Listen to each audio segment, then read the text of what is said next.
মাননীয় স্পিকার, এই অপ্রতিরোধ্য অগ্রযাত্রা মাননীয় প্রধানমন্ত্রী দেশরত্ন শেখ হাসিনার এই অগ্রযাত্রার পথে সবচেয়ে বড় প্রতিবন্ধকতা হলো সীমাহীন দুর্নীতি।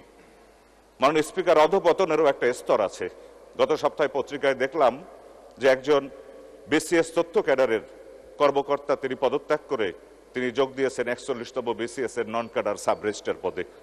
কি আছে এই সাব রেজিস্ট্রার পদের চাকরিতে যে এতটা নৈতিক অধঃপতন হলে ওই কর্মকর্তা এই কাজটা করতে পারে?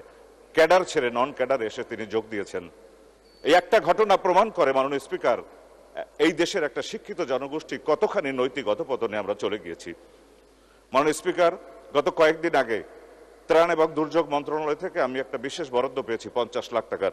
সেই বরাদ্দের অনুকূলে আমি প্রকল্প জমা দিয়েছি, কিন্তু একই সময় ওই একই মন্ত্রণালয় থেকে আমার নির্বাচনী এলাকায় প্রায় ৫ কোটি টাকার বিশেষ বরাদ্দ গিয়েছে।